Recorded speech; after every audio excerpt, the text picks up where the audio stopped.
everybody, it's Joanna Phillips, so let's talk about it. And Sammy Warner. happy April Fool's Day. You're not going to see until after that, but today is April Fool's Day. We have lots to talk about today, but as always, please like, share, follow, comment. We want your comments. We want your opinion, even if they're not Absolutely. the same as ours. Hang on, I'm going to choke.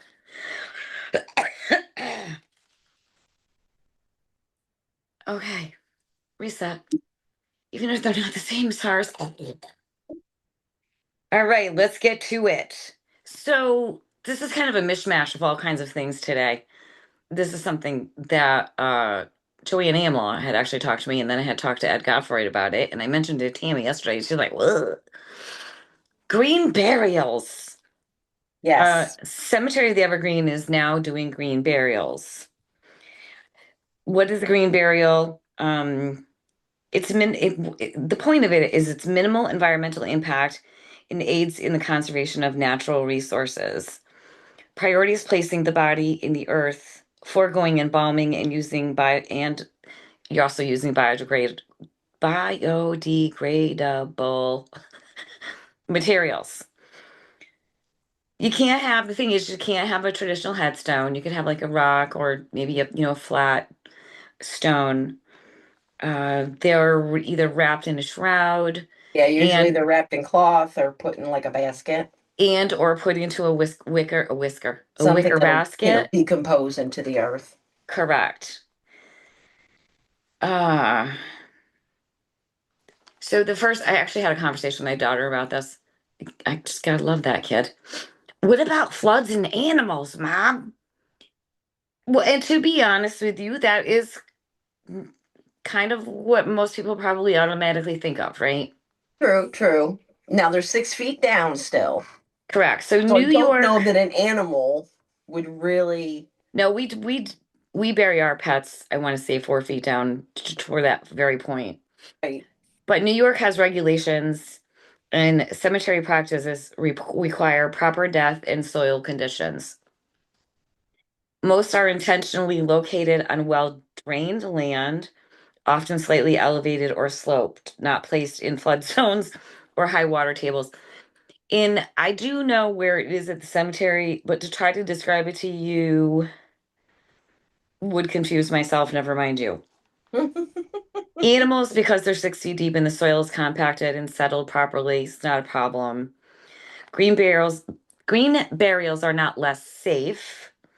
It's just less industrial, which that part of it's kind of cool.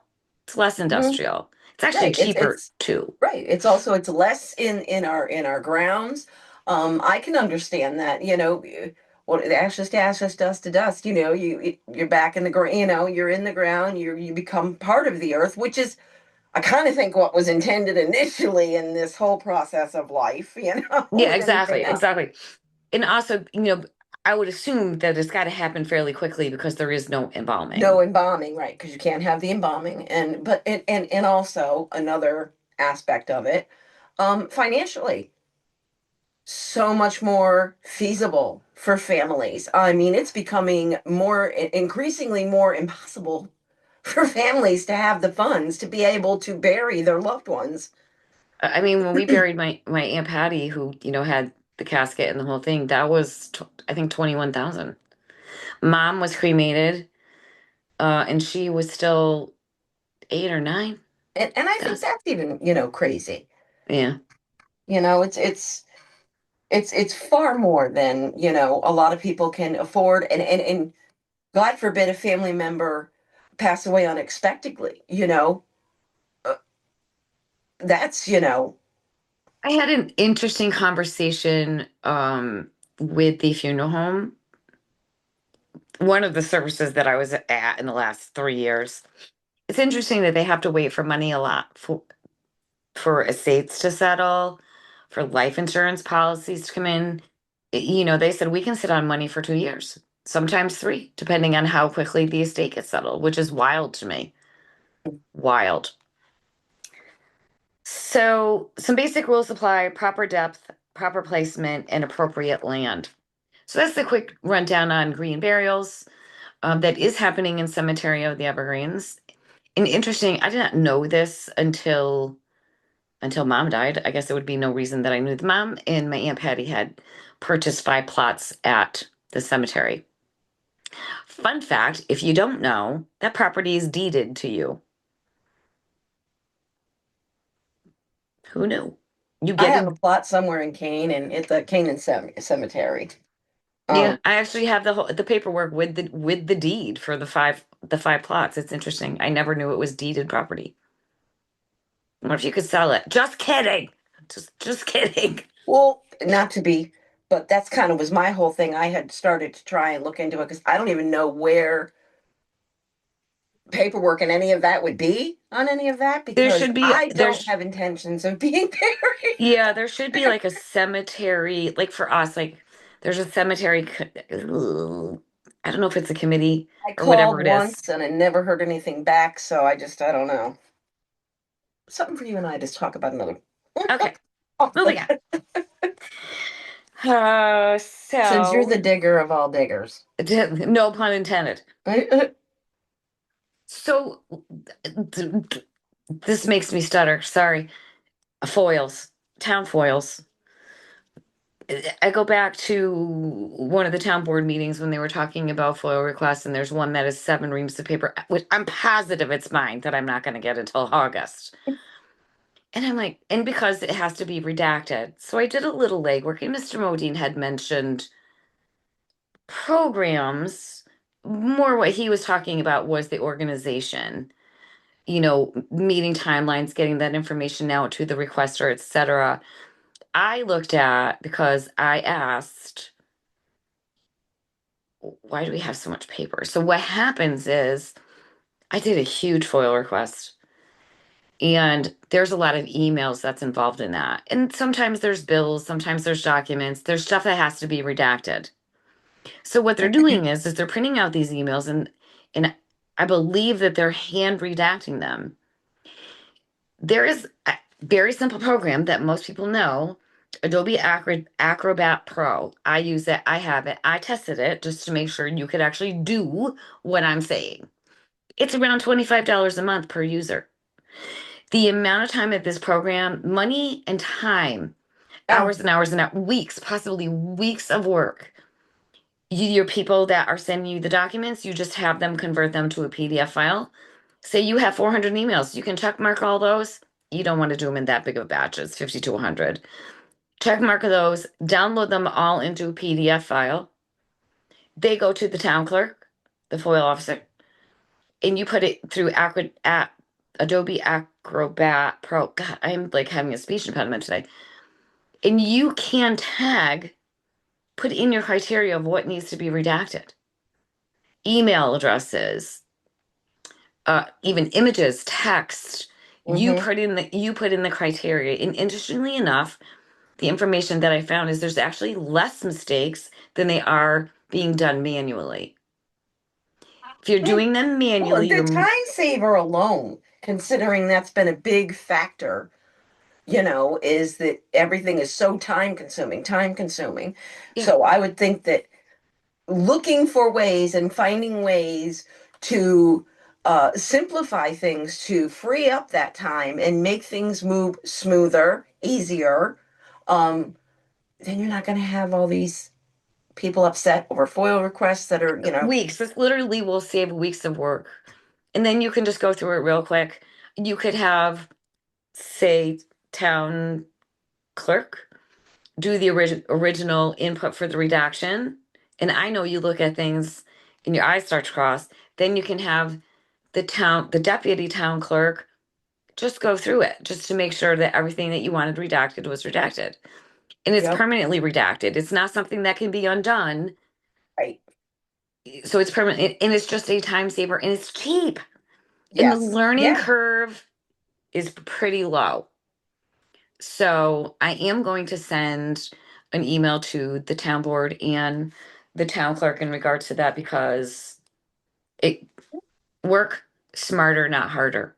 Yep. Absolutely. Okay.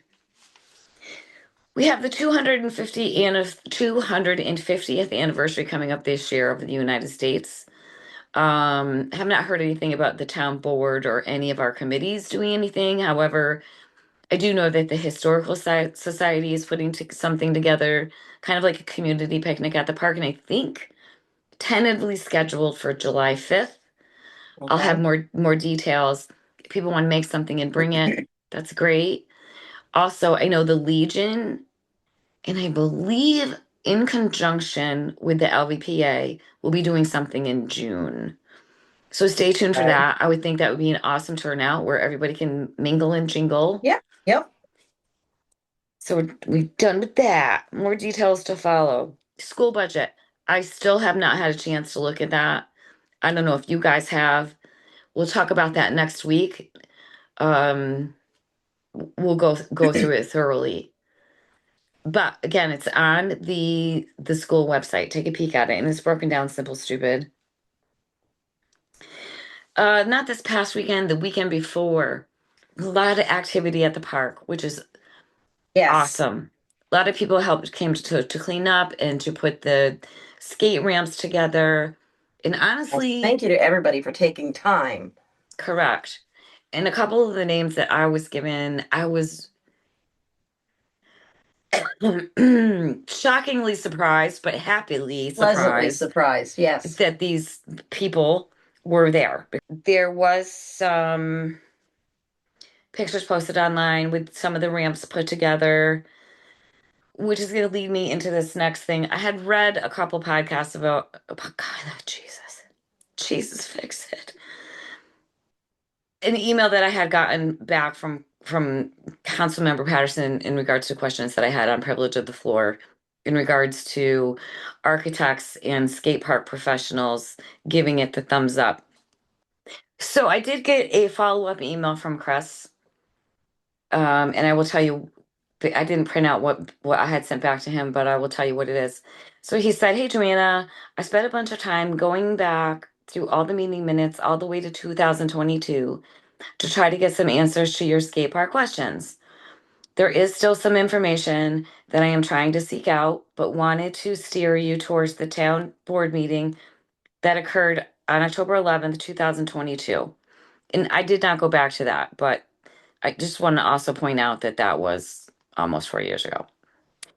At the meeting, both our CEO, Jeff Hattat, and David Eddy, a nearby community member with a great deal of skate park and skateboarding knowledge, spoke as to the condition of the ramps. So far, this presentation to the community and the board is the closest thing I have found to any formal documentation with respect to quality of the ramps. There were a few other folks, one that worked in the skateboarding industry designing ramps, and another from Athens who has built skate parks that I have also recently spoken to, who after previously having seen the ramps were eager to help out and see the park to be completed. Last weekend, I spoke with Jesse Newton, and he said he was fairly certain that at least once, if not twice, engineers looked at the ramps. I have not found this information anywhere, but will continue to search a few other avenues. I have reached out to Paul, which I'm assuming is McCreary, our park engineer, and he explained that with respect to the skate park, he obviously has seen the ramps, but was only responsible for the design of the concrete pad that they sit on and hasn't done any formal inspection of the ramps themselves. Throughout the minutes of the board meetings, there are other updates on the skate park, but the one mentioned above seems to be the most pertinent to the questions you have asked. We will be working on the skate park this Friday afternoon and all day Saturday. If you know anyone that's handy and wants to help out, hope this helps answer your questions. So, I guess my The timing recommendation, of the inspections, though, that are important. correct. I guess my recommendation is because again, in the first recreation commission meeting, he stated that there were engineers and professionals that had given these the okay. My response to Chris was, "Thanks for the info. I appreciate the communication." Hmm. And that was 4 years ago. And I think that they have been sitting out in the elements to cover the town and himself. I would hope that there would be another inspection. Right. So, and also, I have talked to some people that have knowledge about the ramps. The surface is perfectly fine for outside. It's the base that is not. So we'll see how that goes. But I do hope that once they're together and before it's open to the public, that they'll be inspected by professionals, just Right. even for liability purposes. Absolutely. You would think that it would have to be. Yeah. So, which is going to like kind of lead me into the next conversation because the rec commission put all this together, which is awesome. Hmm. And there was a post on Talk of the Town about it about what a great job it was. And I posted um, on that because I wanted some information because I don't understand why in which I didn't get an answer to this. Where is the recording from the second meeting? And it's interesting because the same night of the second meeting, there was also an events committee meeting that when you click on the video, nothing happens, but there's Oh, no hide nor hair of the rec commission meeting. So okay. I have meant to send an email to the town. I have not done that yet. So I put up a post. I said I watched the first meeting, but couldn't find the recording of the last meeting. An Earth Day event was mentioned in that first meeting. Is there any update on that? When and what the commission may need help on?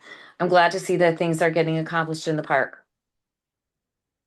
So, couple of days went by, no answer. So finally yesterday I tagged three people and said, "Could someone answer my question?" Questions. The response I got was at their first meeting, the Recreation Commission had discussed the idea of an Earth Day event. However, the primary purpose of the newly updated Recreation Commission is to aid and assist in the maintenance and upkeep of our park. I totally disagree with that. Yep. 100%. There will also already be the annual roadside cleanup day going on that day starting at 10 a.m. in the pavilion. In the future, if an Earth Day event is something we would like to pursue, our events committee would be the group to spearhead the efforts. So let's talk about it. Let's talk about it. Let's just first read this again. We're going to read the law. Please understand the Rec Commission is not a committee. It is not an advisory to the town board. It is its own separate entity. Here's what the law says. Establishment. The town board hereby establish a recreation commission vested with the authority to establish, equip, operate, and maintain playground and community programs and facilities. Members. Such commission shall consist of 7 members who are residents of the municipality to be appointed by the town board as provided by law. The town board shall hereby have the authority to further amend the total membership number of the Recreation Commission by resolution. This was done. So this was established in 2011 and revised in 2017. The whole thing. Officers' compensation procedures. Said members shall serve without pay, shall elect from their own number a chairperson and secretary and other necessary officers to serve for 1 year, and shall adopt rules of procedure for the conduct of all business within its jurisdiction. Acceptance of grants and gifts. Said Recreation Commission may accept any grant or device of real estate or any gift or any bequest of money or other personal property or any donation to be applied, principal or income, for either temporary or permanent use for the playground or recreation purposes, but if the use thereof for such purpose will subject the town to expense for improvement, maintenance, or renewal, the use of any grant or device of real estate shall be approved by the town board. It's pretty much the only say the town board has in this whole thing. The treasurer, which is also the town supervisor of the town, shall deposit any money received for such purpose to a recreation commission account, and such money may be withdrawn and paid out in the same manner as money appropriated for recreation purposes. There's a couple key words in here. Community programs is also programs equals events. Equals events. So let's deal with that. So based on the response that I got to my question, I'm just gonna just read this, and it will be eventually submitted to the board. What's being described here is not just a misunderstanding, it's a complete misapplication of what the town actually put into law. So the response I got to the question in regards to Earth Day, the response I got is a complete misapplication of what the town actually puts into law. Local law number 47, which is the Recreation Commission law, did not create a maintenance crew or an advisory group. It created a recreation commission with the authority to establish, operate, and maintain community programs and facilities. Programs is not a vague term. Events are programs. An Earth Day event is a program. The authority is already clearly spelled out.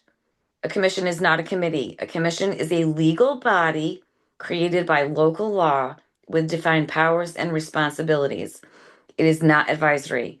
A committee, on the other hand, is typically informal and exists to support or report to another body, such as the Recreation Commission. It does not replace the Recreation Commission's authority. What's happening here flips that structure entirely. A committee is being elevated to handle events while the Recreation Commission is being boxed into maintenance. That is not how this law was written, and it's not how it works. The town board has oversight, but they are also bound by the law they passed.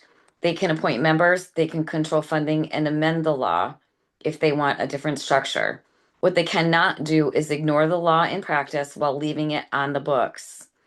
And to be clear,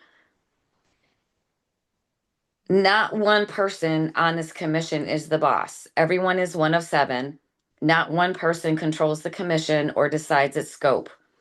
Any decisions about what the commission does or is going to do is to be made by a majority vote. 4 out of 7, that's how authority is exercised, not by one person deciding how they interpret the law.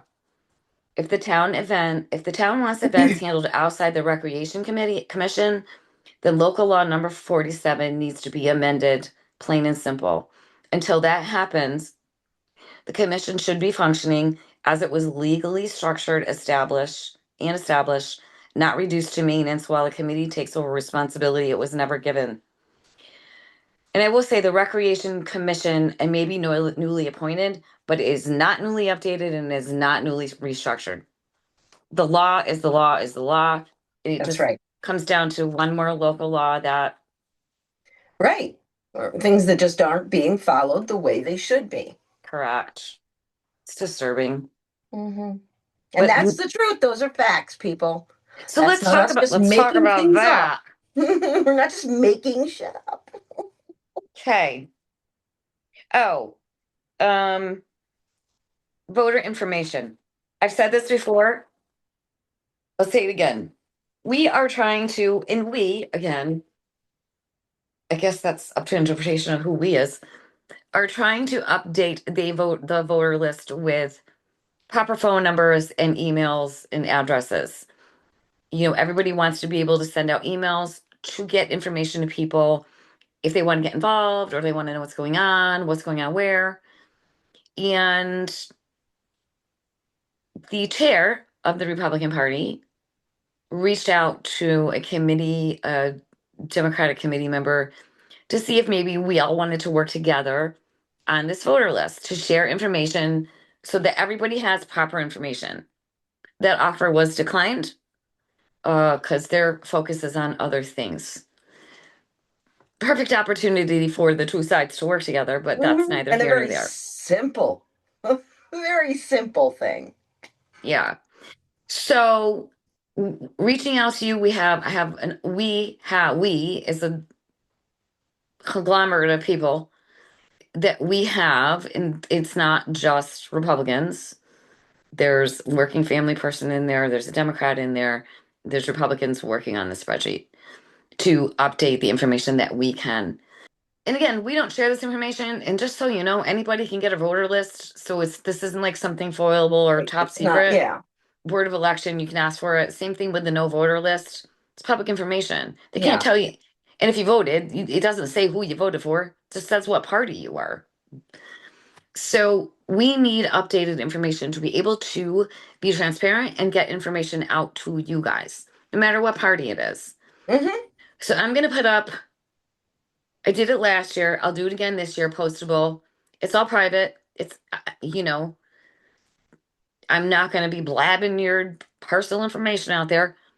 So if you would please fill out the postable with your updated information, that would be great. And any help that you can give us would be great. Having said that, kind of squirrel, was very disappointed when I saw the no voter list. I'm not going to get into it, but I was very disappointed in the names I saw on there that didn't vote. If you voted, things might be different. And so, just so you know, the newly formed Outreach, Marketing, and Communication Committee met last night. And it was originally Outreach and Marketing that was a spinoff from the Business Committee. They've added the communication part. When I talked to Tammy this morning, she told me she watched a meeting. I said, tell me your thoughts. And I want to see if they match mine, which they pretty much did. I will give kudos to Sharon Powers. I thought she did a really good job last night. Sharon is the chair right now. She did a really good job of talking and trying to keep everything on task. There were three standout members last night. Um, so I'm eager and excited to see where this is going to go. Right. There were a few things that stuck out to me. So the whole goal with the communication part is again, and Joanne is the one that brought this up during our campaign, and then that kind of snowballed to the other party. And it's about getting the public together to be able to the public to ask questions and get answers. But also, let's remember, during the election, unless I'm mistaken, this was more touted to everybody as the board would have a separate so-called meeting, but it wouldn't be, a fit, whatever, and they would be able to answer questions. Now it's not really going to be that way. It's There okay. may be there may be a couple you can't. So Okay. here's the thing. They're talking about not recording these meetings for a couple of reasons.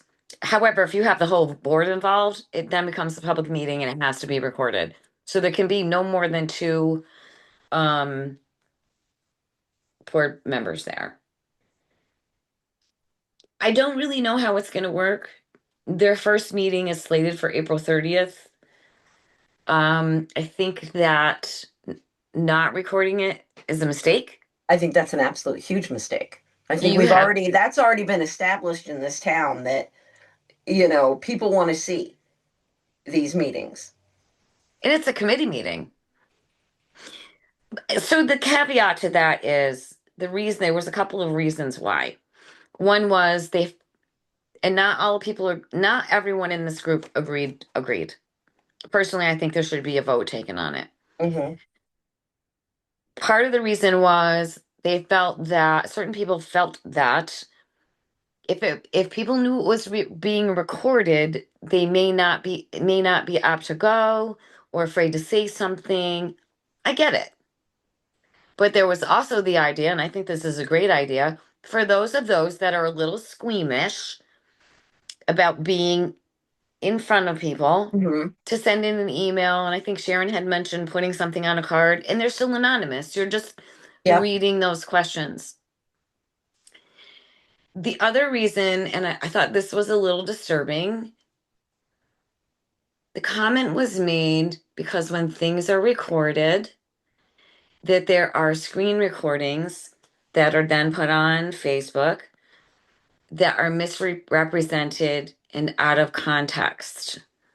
I want to know what exactly they're speaking of, because I want to know. If you're going to, because here we go again. If you're going to put something like that out there, give the example of what you're talking about.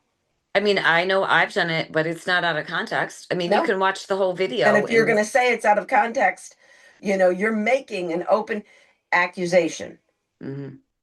And I mean, I could be wrong, but I don't remember anything on Talk of the Town unless it's other people that I'm not But aware it was of. also stated, at one point too, that there's half truths or, being told online.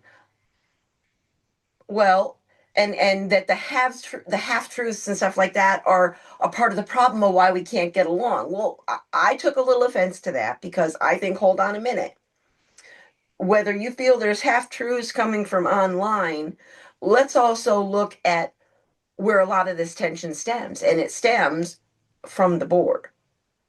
And Lack as of far as half transparency. truths, I don't know, again, what specifically they're speaking of. If you're going to say it and you're going to put an accusation out there, you need to be able to back it up. Because I can say, and I know Joanna can say, every time we have put something out, we have prefaced it with whether it's our opinion, whether it's facts, whether it's just basic information we're giving out. And if we find out we are wrong or incorrect or misspoke, um, It's always retracted. immediately it's corrected. Hmm. So I really want to, when we're talking about, this is a group that is talking about you trying to bring people together. Those are the words that stick out, or the little sections that stick out, and that pushes people away. So on one hand, you're saying, well, we need to figure out how to bring people together, and on the other hand, you're throwing out these accusations, as if this is the cause for it, And or I would a big part of say, the cause. I would say that, I mean, Craig will tell you he can be polarizing, but anything that he put out that he found out was incorrect, same thing, he always backtracked on that and said I was wrong. So I don't know if we're talking about people that put comments under there, but in my mind, and I guess Tammy took it a little differently because I'm like, well, they can't possibly be talking about us. But then I go back to we're trashing the town. That this isn't a left or right. Nope. We're putting information out. And again, I just wish people could just stop with the freaking left and right. It's yeah. right or it's wrong. It's being done proper or it's improper. It's helpful or it's not helpful. This is not that, you know, mind blowing of a concept. I mean, I truthfully, when it comes to what's going on now, I don't give a patootie what side anybody's on. I don't Correct. care. I don't Yeah. care. My So focus is this. It's the town. It's the truth. It's, things being done the right way. It's helping this town grow into the community that I know and it can be. And it's there. It's just waiting. Um, but a big part of the problem is when we're not being given complete truths or all the facts of things, and we're left hanging wondering what's going on with this, what's going on with this. That causes tension, and I and will that needs to be acknowledged by this committee as well. correct. And I will say that one of the original members of the committee, because the sidewalks were brought up, and this person said, "Well, I don't know what the problem is with the sidewalks. There was two public meetings about it 2 years ago." And Sharon did speak up, and she said, "Well, what the problem is how the information is being relayed. That it's not being relayed properly, and that's where. And it seems like everything is happening so fast, and everything is changing. That's when people get squeamish." And she's absolutely correct. Like I said, I will hands down give kudos to Sharon last night. She did a really good job. But it is the truth. When you stop and you think within that period of time, 3 months. everything that was thrown at the town, the sidewalks, the talk about the apartment buildings, the park, the the dump that had to be, or Transfer the, station, yeah, the yeah, or yeah, transfer station that had to be, it was a the lot. landfill. Yeah, all at you know, and it And we seemed, really were not getting updates about it. no, so it was all this, and none of us really knew how to, where to put it, how to, what was going on, you know, what's the Yeah, time frame on these things? We got all these things we're talking about. What's the time frame on these things? yeah, It wasn't crazy questions. These were basic questions. right. I mean, and the other thing that I found, I'm not going to say disturbing, but one of the members said, "Why don't we bring one of the naysayers into the committee?" What do they mean by naysayers? I am assuming, But there you go again. right. There you go again. We are a committee that's saying we want to bring the community together, but you're using the naysayers. So the term naysayer to me is I don't disagree with everything on one side and Mhm. disagree with everything and agree with everything on the other. I'm kind of like here. I'm not here and I'm not here. So I think that the word naysayer is a little offensive, which says if we don't agree with you, then we're a naysayer. And that's a problem. We're looking to this committee to, and somebody brought this up and I can't remember. We're looking at this committee to represent all of us Hmm. Right. and not come off as just, Jim brought that up. and not just a mouthpiece for the town board. So long story short, I think it was a great meeting. It was a 2-hour meeting. I'm excited to see where this goes. I hope they can pull it together and accomplish what they want to accomplish. And like I said, Sharon did a great job. There was 3 standouts. There was another person, he listened more than he spoke, which is good. Um, it was addressed last night, and I felt bad for Sharon a little bit that there's some problems with the website, and I'm glad that that was brought up. It's It has only to be, it's just, again, it's just acknowledge, okay, we got to, it's what we got to fix again to make things run more efficiently for the town. I think if that ran more efficiently, if the building itself ran more efficiently, you wouldn't have half the aggravation from the town. I'm going to squirrel here for a minute. Squirrel away. I'm going to use the word town hall meetings. Okay. I've heard this from 2 people now that, a few years ago, there used to be town hall meetings with a certain group of people, and I'm not going to say board members. I only know of one that was there, but Hmm. maybe two, but one that I'm aware of. There used to be town hall meetings with a certain group of people that they would decide how they're going to handle things and, what they're going to do to, it's really shitty. And I've had two people say it. It has nothing to do with nothing other And than, again, if this is, and it's not really a squirrel, because again, if this is what this committee's goal is, look at the whole picture. Because you're never going to fix it unless you look at the whole picture. If you're only going to look at the one side, it's never ever, all your efforts, you're going to have pointless meetings, pointless, if you can't look at the whole picture. Nobody's perfect. Nobody's perfect. last but not least, is the room enough for both meeting.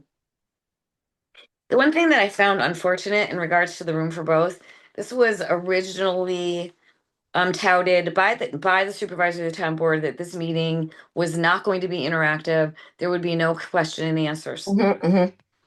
Unfortunately, that was presented that way because that was incorrect. And I was also told by many people that contacted me that if they had known that, they may have showed up. Okay. Uh, Adam, he's the one that did the presentation, did a great job. And he's absolutely, and you can watch this. There's also a download with all of the information, including more on the website. I can put up the link. I never remember to do the links, but I'll put up the link to that. But he is absolutely correct that all of the properties that were brought up in this study was brought up by residents at the public meetings. There was 2 public meetings at the community center and the room was full. And in both of those meetings, you're lucky if you had three locals there. So it was the same people at both meetings. So these properties were not instigated by the town board or a certain person.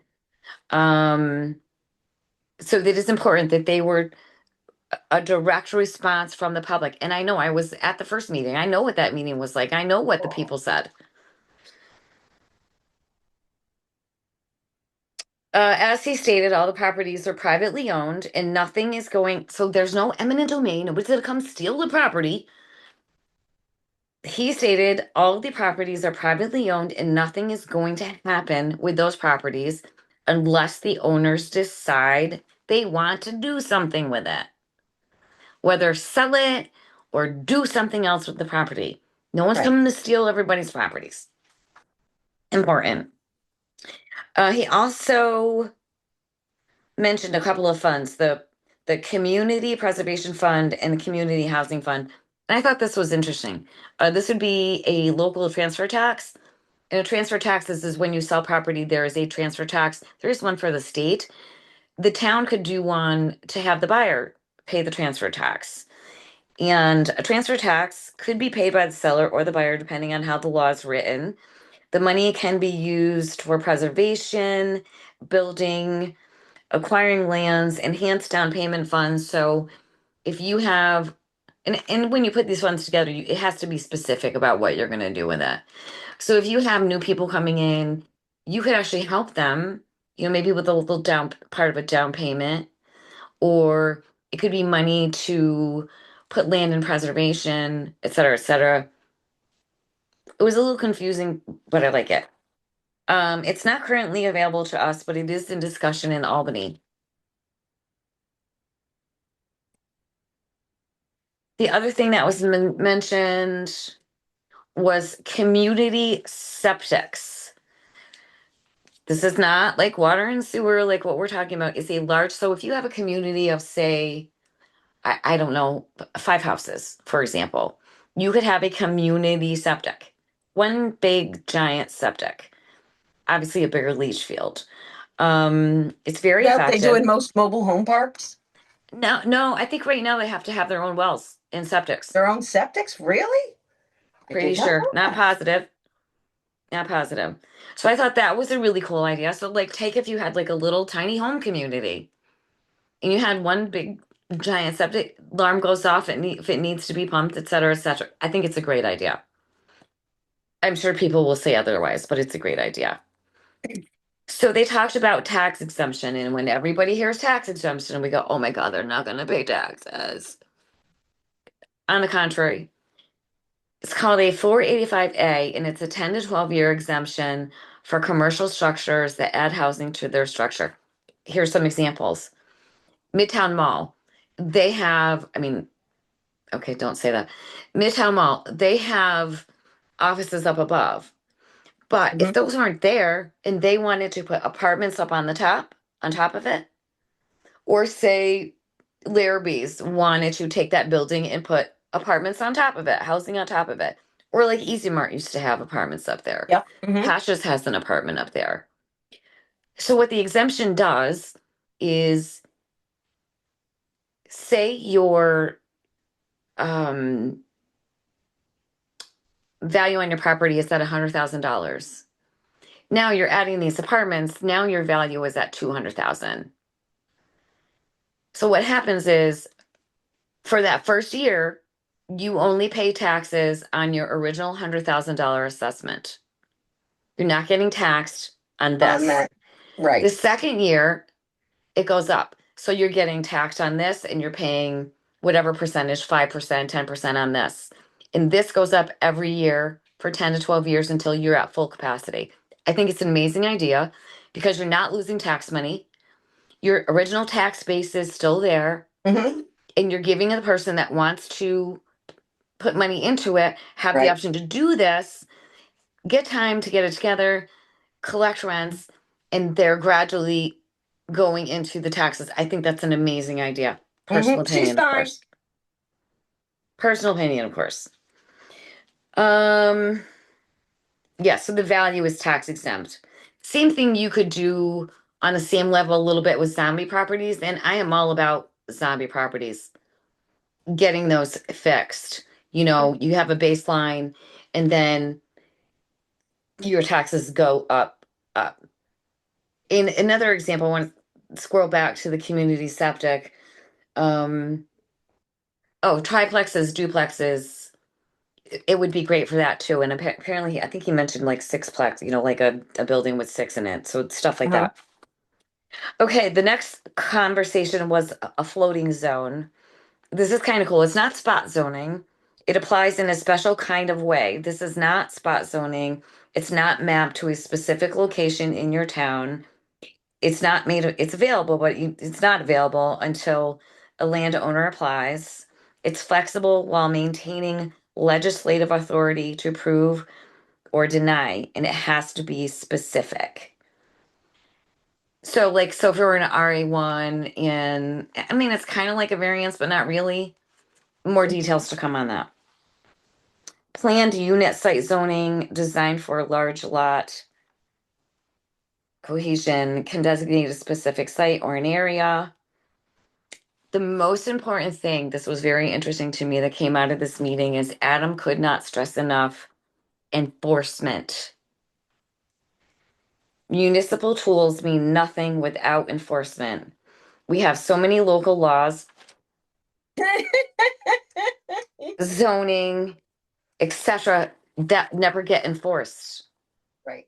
Like, so if you give incentives, they need to come with forcible measures and milestones through inspection, and they have to be enforced. The job of local government is to set the rules, but enforce them and make sure there are contractual mechanisms to make it happen. Like, you can have rules that if somebody doesn't take care of the property, you can tear it down. Okay. That's big. Yeah, that is. One of the things that did bother me about this, probably the only thing, was everything circled back around to the rail trail. Um, because the majority of the properties that were suggested are near the rail trail. I will say after the meeting, one of the board members did talk to Adam and say, look at what do you do with the rail trail as far as, you know, Larrabee's, for example, that's Homeland Security issues up there. There's property owners that are like, you are not coming on my property. So basically what happens is they would have to walk around. Okay. Um, and this whole thing was really important to help with the comprehensive plan. I will be curious to see, you know, what's included in that. The chair of the comp plan did ask Adam some questions. I will say I was really surprised that the ceramic seal building wasn't brought up in this conversation. Good point. Um, some zoning, and this was kind of cool too. Maybe some zoning could be based on the look rather than the purpose, more based on the exterior rather than the interior, if that makes Okay. Uh-huh. sense. More unity in the way you want it to look. Um, yeah, I was surprised that ceramic wasn't mentioned because it was definitely mentioned in the public meetings. Building inspection enforcement, and more about zoning. A prime example for the building inspection enforcement is the zombie properties. But a prime example, so another zoning thing, like where the ski lodge is, that is zoned right now commercial, but it's being used as residential. Potential. So it should be kind of, some of that should be switched around. Um, there's a lot of work that went into this, and kudos to Adam and his team. Absolutely. I did not feel that there was anything nefarious in this. There was a couple of things. Never mind. So I thought it was really good. And it's nothing set in stone. No one's stealing anybody's property. It just gives Right. the ideas, gives the comprehensive plan, the enforcement. There were some really good things that came out of this. So I think that's it for this episode of What the Heck is Going On Around Here. We are getting ready to do a podcast with Katie McVeigh for our freestyle. So we will see you guys next week. Want to hear from you. Absolutely. Have a great one. Thank you.